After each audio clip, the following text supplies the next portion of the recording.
Welcome to the Informed Pregnancy and Parenting Podcast. I'm your host, Dr. Elliot Berlin. In this episode, we'll be schmoozing about bacteria, fungi, protozoa, and viruses that live inside our bodies. I'm fascinated by how much we're just learning about our relationship with these little buggers, and I'm excited to learn more from our expert guest in the studio with me. She's extremely knowledgeable, holding both a master's and doctoral degree in human biology. She's passionate about helping to restore and protect gut and immune health in humans of all ages, especially moms and babies. Her work experience spans across the top microbiome laboratories to field work where she collected baby poop from around the world. Her years of research, field study, and personal experience have given her a uniquely integrative approach to supporting each individual to optimize his or her health and eradicate human suffering by supporting the flourishing of human microbiome. She herself recently became a mom. Dr. Gabriela Sheets, welcome to the podcast. Thank you so much for having me. Wow. When you're a little kid, did someone come up to you and say, hey, what do you want to do when you get older? And you said poop and bugs? I wish it were that straight of a route. Okay, well, how did it all come to be? Where do we start? Very circuitous. Where are you from originally? Well, I grew up in Colorado and Costa Rica and a little bit in El Salvador. That's a long commute. It was. That's what I'm saying, is a windy path. Where were you born? Boulder, Colorado. Oh, really? Boulder, yeah. Colorado. It was, which I know very well for beer and tea. Very good. Very good. And John Elway, maybe? Sure. Okay. What a trifecta. There you go. And then you went from there to Costa Rica, back and forth until about high school, yeah. Oh, wow. Yeah. Why? My dad was an archaeologist. Oh. Or is. I guess so. And then it gets interesting early on. I guess so. Yeah, my mom was a public health nurse as well, and she worked in refugee camps in Costa Rica and with AID in Salvador. So. What's it like going back and forth? A little crazy. You know, your world all of a sudden is completely different one day, but amazing too. You get to see that there's a lot of ways to live life and do different things. So that's really a cool education of different sorts that most people don't get. I mean, people are starting to, or they travel in college and then, they get it, that there's a world up there, There's right? more world than just right here? Yeah, which is fun. Beyond the freeway? Thank God. And what languages do you speak? Just Spanish and English. Just? I mean, you go to Europe and you find people with... Oh, lots more languages? Yeah. Oh. Once they hit 10, they can just speak everything, I think. I don't speak anything. Well, let's get up to 2. I mean, I don't even speak English that well. Hardly. So how do you originally get involved in this type of work? Gosh, lots of different things. Like I said, my mom was a public health nurse in refugee camps, and that was always, I grew up kind of there, working with microbes in various ways. But at the time, people were much more focused on germ theory and, eradicating, tossing antibiotics at everything in sight. Just killing little bugs? Right, including my own gut, because I got pretty sick a few times and had a lot of antibiotics and then got really sick. And it took maybe 10 years to start to kind of unwind that ball of wax and understand what was really going on. I guess as we're finding out your journey, we should maybe start with a very basic question, which is, what is the microbiome? Let's do it. So the microbiome is a very dynamic community of microorganisms in our gut, although we have a lot of different microbiomes on our body, right? So we're just discovering that there's a really important nasal microbiome, and our oral microbiome has to do with our... Anyway, we'll get back to it, but there's a lot of different... I get what you're going there. So the definition would be like a particular community habitat of microorganisms. Right. Our whole body is like a macro community, Exactly. But within there are neighborhoods. Yeah, different biodiverse So, and when you say microorganisms, you mean these living things that you can't really see with the naked eye. Exactly. But like the things I mentioned at the intro, right? Bacteria. Virus. Yeah, bacteria. We've got archaea, which are similar to bacteria but predate them. We have, a lot of things that we're just discovering too. A lot of different. There's so much unknown about these habitats, but the gut is kind of the major hub or home for most of the microorganisms that we have on our body. Okay, and then when normally you hear virus and bacteria, you start to think, you have a problem. But right. Not all of them are so bad for us. Actually, a lot of them are very important for us and for our health, and also for regulating our immune system. Would you say on a basic level that microorganisms could have 3 different relationships with us. Ones that are bad for us and cause problems, ones that are neutral and not really bad, not really good, and ones that are good for us and help us do things that we need that we can't do on our own. Absolutely. That's a fair That's translation. Fair, although then it gets much more complex. Basic. Sadly. Yes, basic, yes. But just to give you one caveat is that, some microorganisms, there'll be also one strain of a bacteria that produces something very good, and then a different strain of that bacteria that actually, can be very toxic. And so it's like members of my family. Yes, exactly.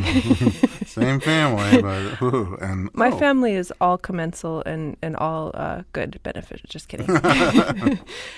But also, the same organism can do something very good for you in one community. So depending on the environment, it can be doing, positive, beneficial outcomes for you. And then on the other hand, if there's some other imbalance in your gut community, you can actually see that become pathogenic. So that's where it gets complex. Oh, that's really interesting and a little complicated. Yeah. So you, in your exposure yourself, you had infections, so bacterial infections, I presume, and then you took antibiotics to get rid of those quote-unquote bad bacteria. Right. But and in then the process... Yeah, it's like collateral damage to the gut. So a whole bunch of other good microorganisms get wiped out.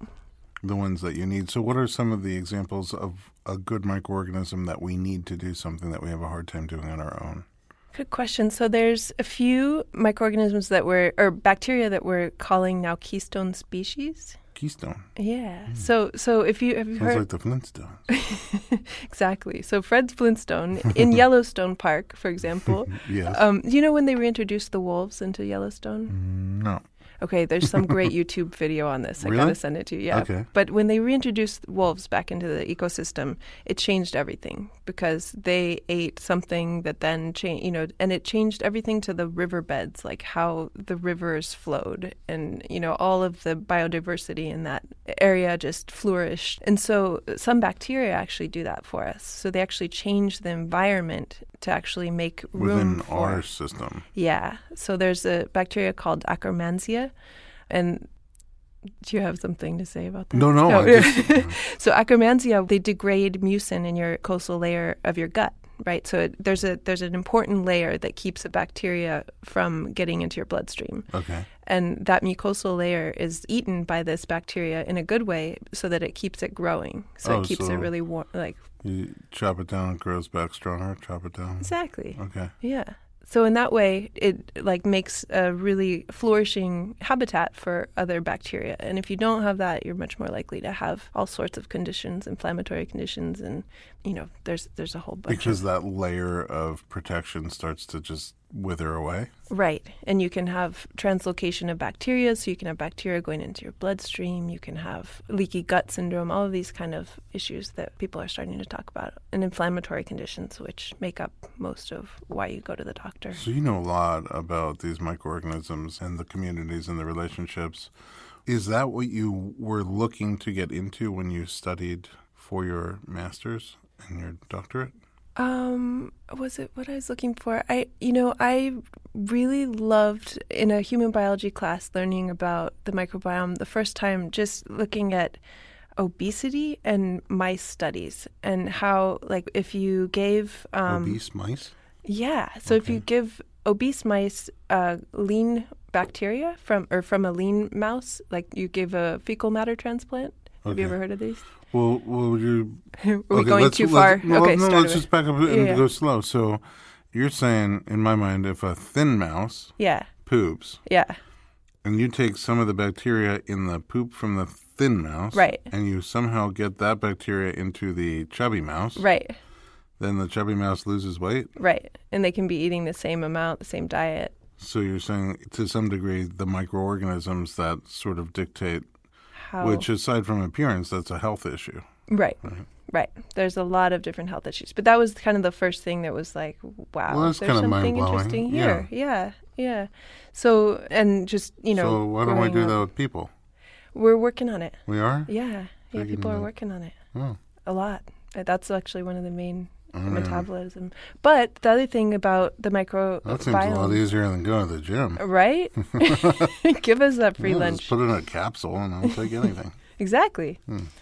So the other thing about the microbiome is that we're just discovering a huge array of different issues that are related to it, right, that we think are associated to... Now we are. Right. Well, I still want to know about your journey. Okay. So the mouse situation that just gets your attention. Right. It was like grips you by the shoulders and says, this is something really interesting. It's also interesting to me because my journey was also through biological anthropology, right? And so it was really interesting to me how culture and how things that we do and behavior actually affects our biology and changes our biology, right? Like an example of that might be... eating something that then changes your gut flora, that then affects your health, that then affects how you create culture or, be in the world, like your identity. Pass that on to your children? Exactly. Oh. Exactly. Oh, my kids are screwed. Yeah. That's my goal in life, is to not have kids be screwed by our choices, right? Yeah. Yeah, because that's the thing with the microbiome is are we okay with my journey or should we? I want to, no, because we got to go back. Okay. You've come really far from fat mouse, skinny mouse to where you are now. I mean, you're like an expert in this. So, right. So you piqued your curiosity. The biological anthropology piqued your curiosity. Yeah. And then, where do you go from there? Where do you even learn about it? Because there's not that much known. I mean, it's emerging science. But it's crazy how much is blown up in the last few years. It's really, there's a lot. And when I first was writing my grants, people thought I was crazy. They're like, do what with poop? What? Yeah. So what was that going around the world collecting poop? So I was interested in the early development of the microbiome. So basically, babies, when they are born, they acquire pretty much the first inoculation of this bacteria. So they're getting, through the vaginal canal, they're getting their first microbes. And the really important part of this is that it's a successional development. So the very first microbes that they get change the gut so that the next microbes, the next wave of microbes, actually will do the next kind of step, and they'll change the environment so that the next microbes can take on, right? And so if we mess that up anywhere along this successional kind of development, we mess them up, right? So when we give babies antibiotics at month 3, for example, we've wiped out that whole early development. Wow. Right? So it's really a big deal. So the foundation of their lifelong microbiome. Exactly. And they tend to be systemic, so you're not just cutting those. Antibiotics don't just go to a particular community. They affect the whole body. Right. And the gut is a very central part of your whole health system, right? So your immune system is also kind of located in your gut and is very related to your microbiome. And they develop in tandem in a lot of ways. I have a gut feeling we have a lot more to talk about. I know. But it's already time to take a break. Okay. Don't go anywhere. We'll be right back with Dr. Gabriela Sheets.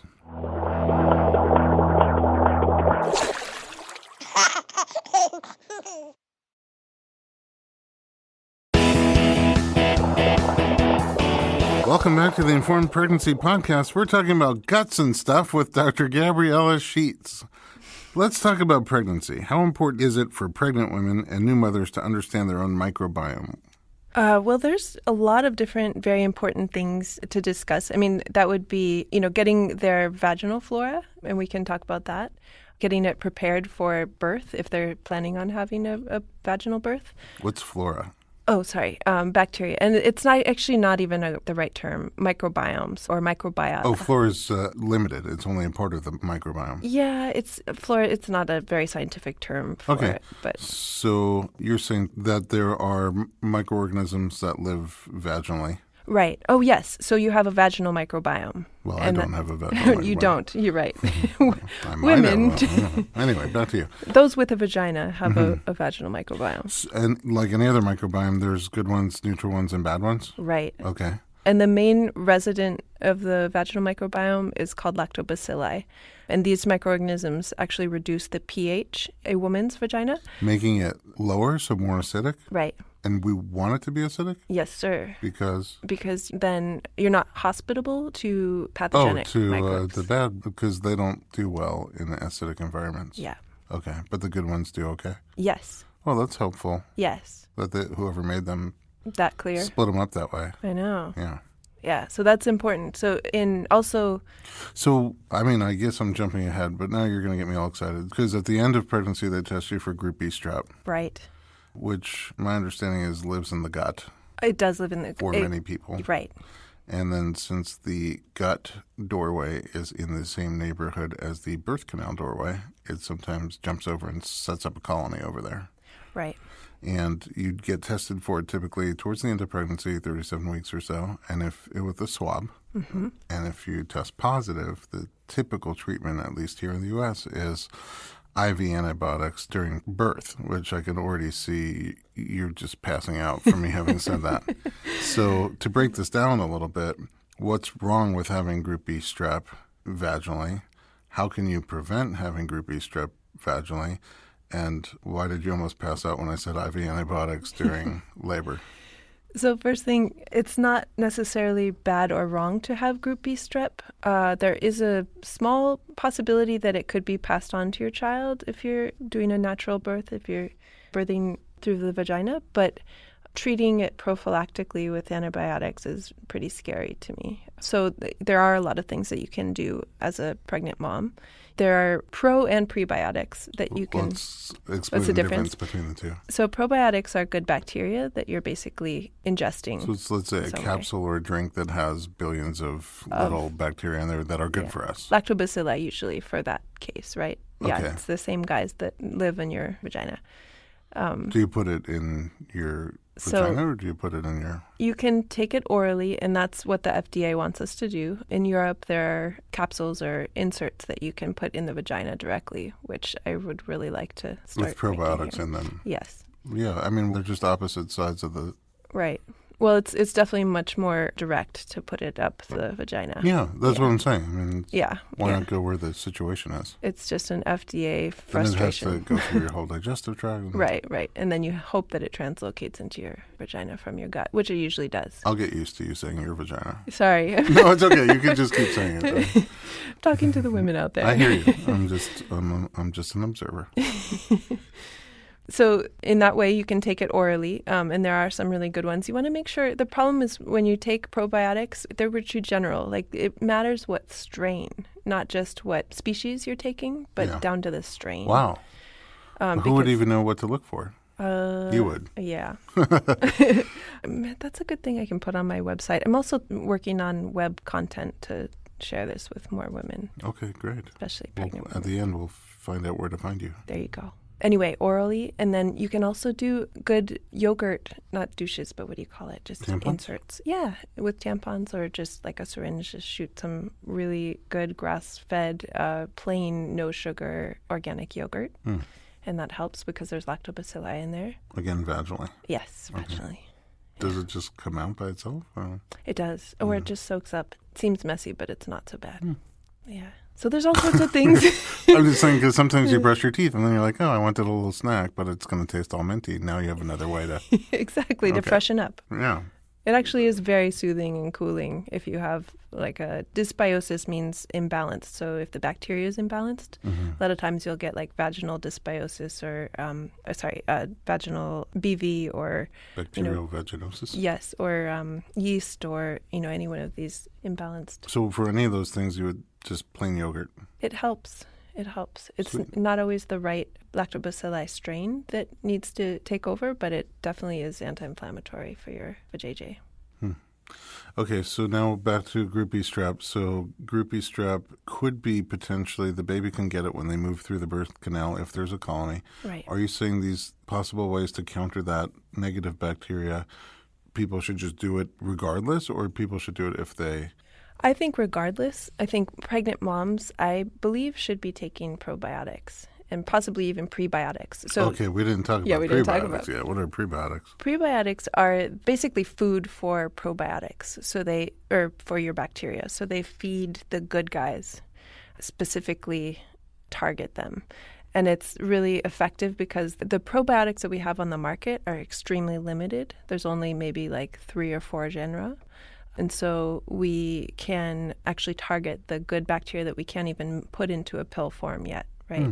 So all those keystone species that we were talking about earlier. The keystones. Yeah, we don't even know where those are or how to keep them in a capsule yet. So those we just have to feed the whole community in that way. That's where the science is still emerging. Yes. Yes, in 10 years we might have a lot more. Why did you almost pass out when I said, because it's very common, like they test everybody. It's 30%, I think, of women and test my positive. understanding is it's a vaginal rectal swab, so they're not just checking for vaginal colonies, but also the rectum. But if a lot of people have it in the gut where it's not harmful to us, right? Is this true as adults? Right. It can live very healthily. A problem for babies, right? So 30% then get IV antibiotics, sometimes multiple times during the pregnancy. And the goal is, get rid of this colony of possibly dangerous bacteria for the baby from the birth canal so that when the baby comes through, they're not exposed to it. That seems like a good goal. Right. It does. But there's a lot of issues. The main one for me is just that we're creating collateral damage in the vagina, right? So we're wiping out all of the good bacteria that you've been developing so that you would pass on to your baby. Okay, so they're not exposed to the negative bacteria, but then they're also not exposed. Is that how they start to generate their own bacteria when they come through and get exposed to you? Right. So that ideally that's how they receive this, because it's not just that they're inheriting it from us, but we've inherited this bacteria through millennia since we were, invertebrates. And I mean, it's just we've evolved with this through time, right? And so we need to be passing on these specific microbes that don't get to be passed on if we're wiping them out while we're trying to go through the birth canal. Okay, let's do this. Sure. I want to talk about cesarean birth because now you talked about going through the birth canal as this place where you get exposed to your microbiome to start building the baby, to start building their own microbiome. When you have a cesarean birth, you don't go through the birth canal. So how do they start to get exposure and building good bacteria?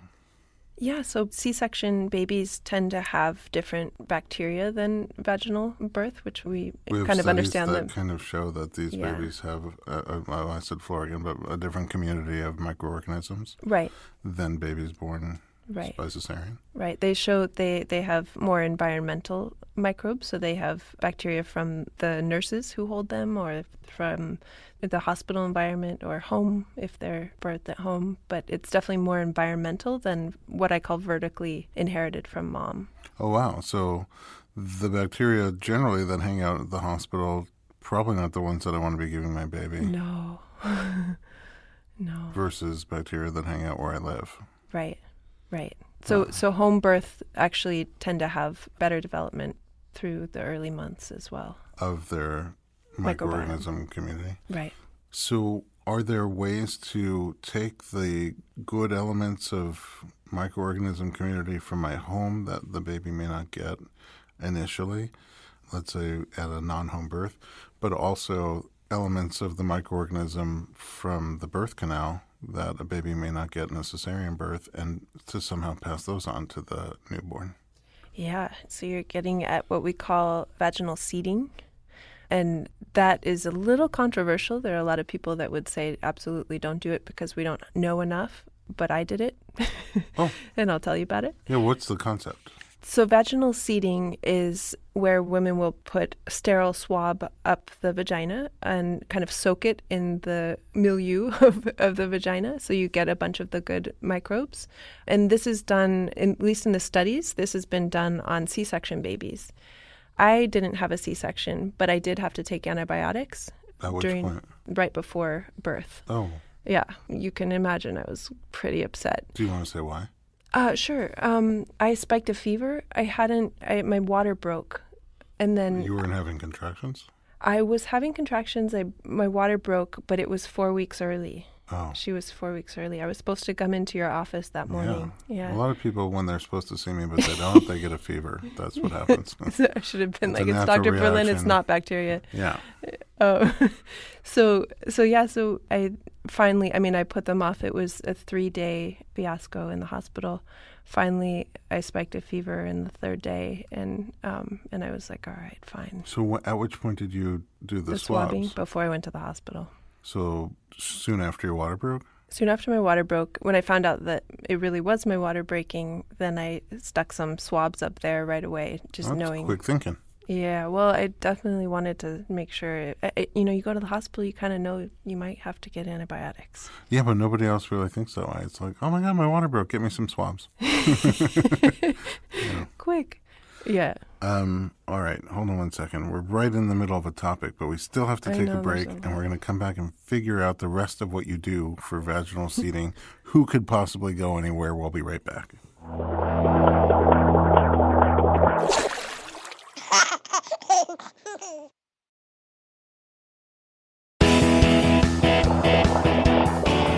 Welcome back to the Informed Pregnancy Podcast. I know you didn't go anywhere. We're right in the middle of the juicy, literally, conversation.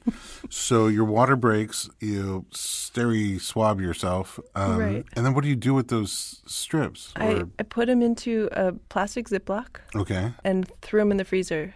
And then, I put them on ice packs. Right next to the Klondike bars? Okay. Exactly. And put them in a little carry case for someone to bring to me to the hospital. And then I put that in the freezer. And they did bring it to me right after, or they gave it to me when I had birthed my baby. And then I swabbed her. So I swabbed her face. So the good bacteria, they're preserved in ice? Right. When they're frozen, nothing bad happens to them? Right. Rather than dying. And then, so you thaw them out a little bit? I just went for it. You just did it cold? They're pretty, they thaw pretty quickly. You're making me think of probiotic ice cream. Do they have that yet? I would not be shocked. Yeah. Yeah, yogurt, right? Yeah. Frozen yogurt. I'm sure somebody's thought of that. But yeah, so I swabbed her face and her mouth and her hands, because usually hands go in mouths. And She got some of your good bacteria. Yeah, hopefully. So you're saying it's controversial, but not the idea is not really controversial, because the idea makes sense.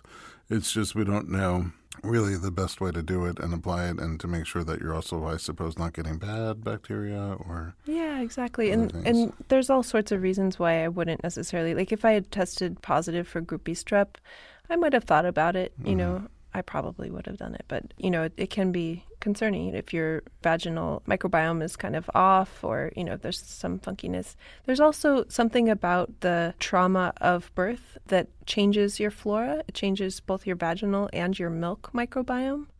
And so... We didn't even talk about the milk microbiome. I know. There's so much to talk about. Wow.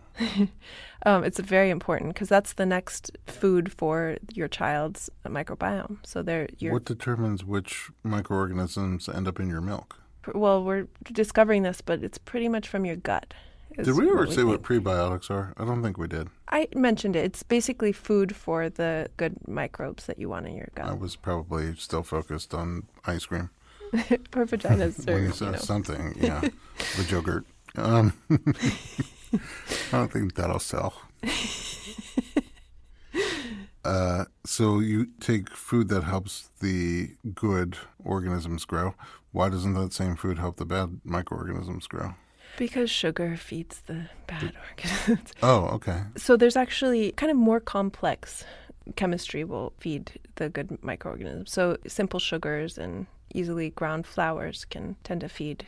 It's a little oversimplified, but that's okay for our format. I mean, we just need to know the basics. So you're saying the bad guys are bottom feeders; they'll eat anything, right? And the more complex stuff goes. So when you take those prebiotics, you're helping your own natural good bacteria replicate and build a bigger, stronger community. And the stronger they are, what are some of the things that these good bacteria do for us? They help with immunity, I think you said. Right.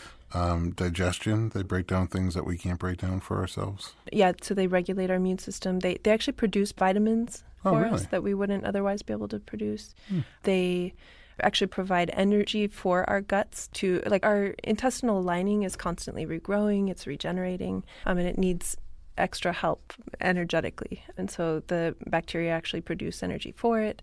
There's all sorts of new stuff coming out that's really exciting about the gut-brain axis. What does that mean? So the gut is kind of your second brain. In a way, it's your first brain. I think I just read something that your gut produces 400 times the amount of serotonin as your brain. Really? Yeah, it's really complex and amazing. Like your mood. Right. Your moods. Depression is incredibly linked to the microbiome and inflammatory responses in general. But it's infinite what's coming out. So they're looking at schizophrenia and the microbiome. They're looking at, all sorts of mental health stuff. Is there something that you can do to improve the microorganism community in breast milk? Yeah. So there's not a lot of studies on this, right? So this is based on my... Emerging science. Yes. Okay. Yeah. And it's based on my experience and also with my... Your personal experience with your baby or your personal experience... both. With my clients and also with my baby. So a little anecdotal at the moment. Yes. Okay. Yes, I can't. I'll tell you when there's good research. More evidence-based. Yeah. Okay. Yeah. Well, but, we talked about this. There's this amazing study saying that the actual experience of birth will create a different microbiome in your milk, right? So it's much more diverse in your...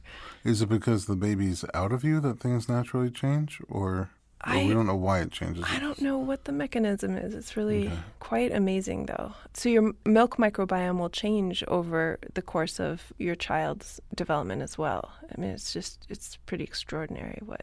Can you test what's in your community?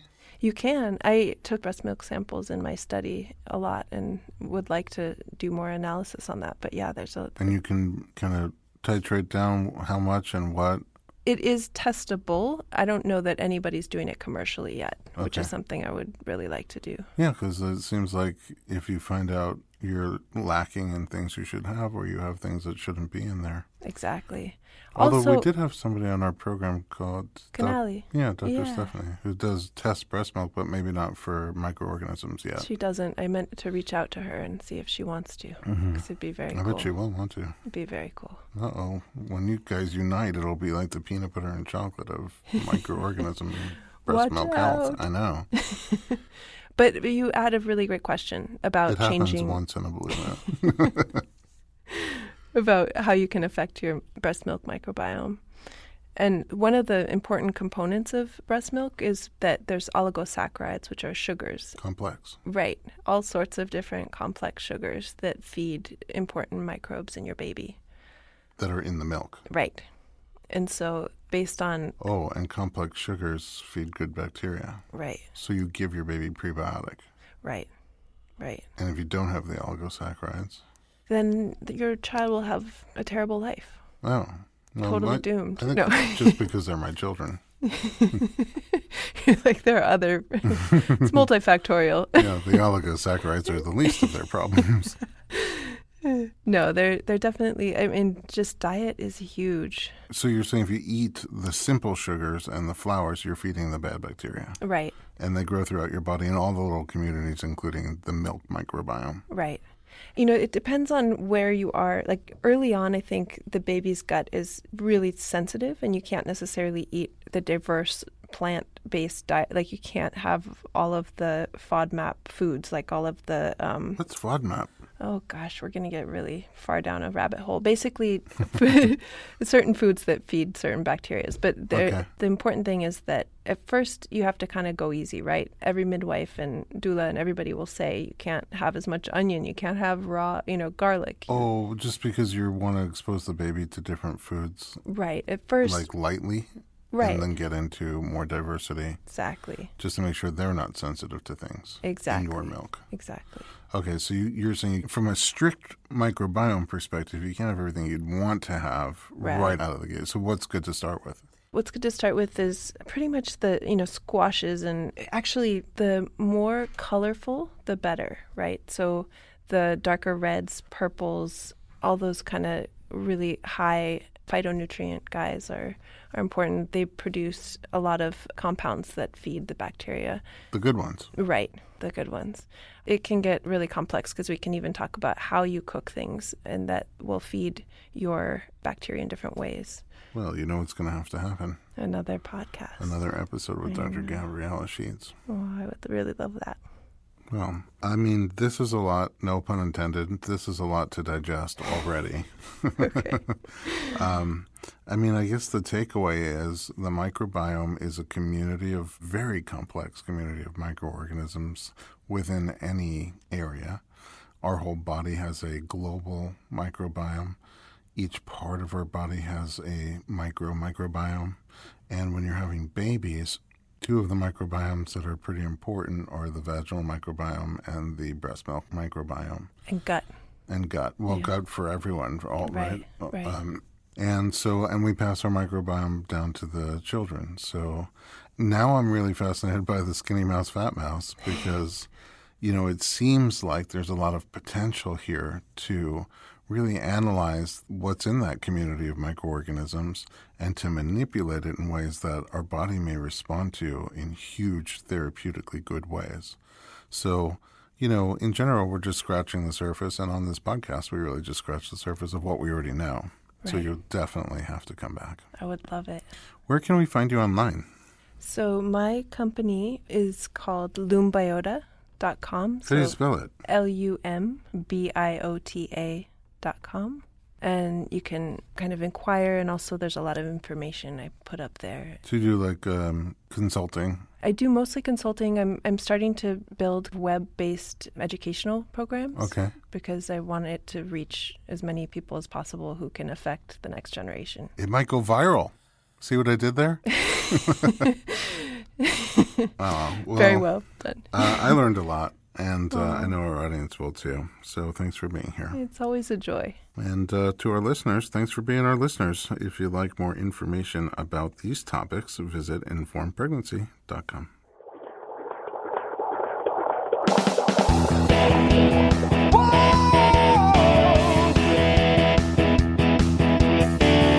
Doctor, give me the news. I got a whole